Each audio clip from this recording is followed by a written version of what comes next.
ପିଲାମାନେ କେମିତି ଅଛ?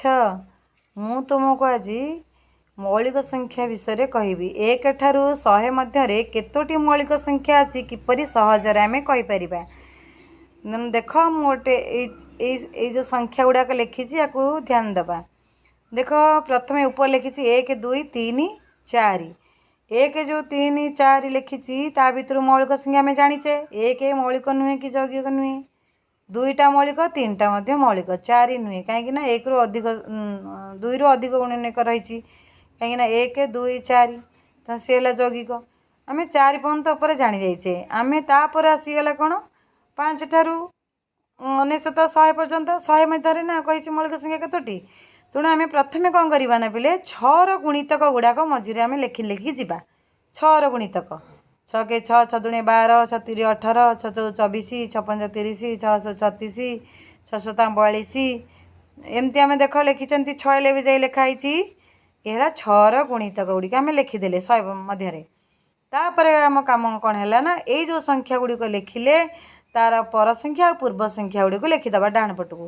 ଦେଖ 6ର ମୁଁ ଲେଖିଛି ପର ସଂଖ୍ୟା 7 ତା ପୂର୍ବ ସଂଖ୍ୟା 5।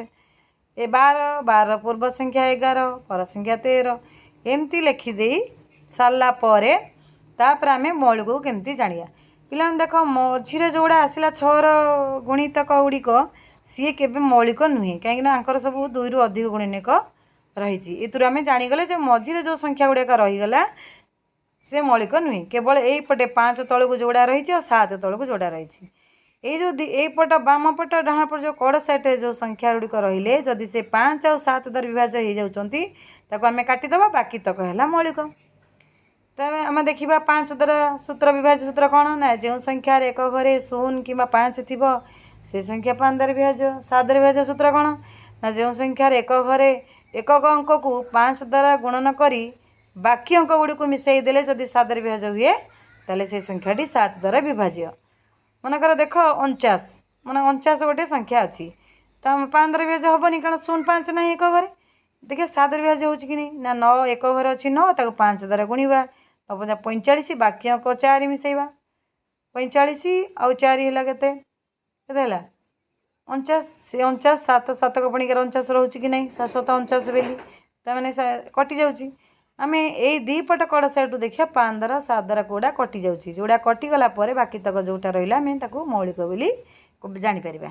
ତାହେଲେ ମୁଁ ଆଉ ଗୋଟେ ଦେଖ ନେଇଛି ସାର୍ଟ ଦେଖ ଲେଖିଦେଇଛି ନା ଯେମିତି ଲେଖିବା କଥା ଯେମିତି ଆଗ ପୂର୍ବ ପ୍ରଥମଟା ଦେଖେଇଲି ଦେଖି ସାରିଲା ପରେ ଲେଖ 11ଟା।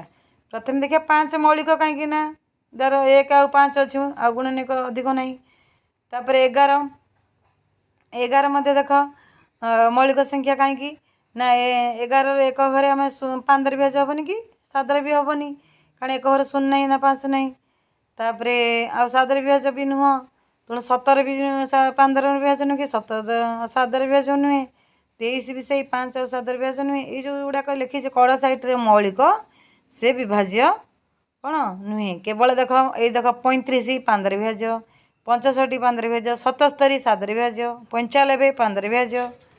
ଏପଟେ ଦେଖ କଡ଼ ସାଇଡ଼୍ରେ ଯେଉଁ 7ଟା ବିଭାଜ୍ୟ 7 ଦ୍ୱାରା କିନ୍ତୁ ତାର ଗୁଣନୀୟକ ଗୋଟେ ମୌଳିକ ସଂଖ୍ୟା କାହିଁକି ନା ତାର ଗୋଟିଏ ଗୁଣନୀୟକ ଅଛି 1 ଆଉ 7 ଆଉ କେହି ନାହିଁ 2ଟି ମାତ୍ର।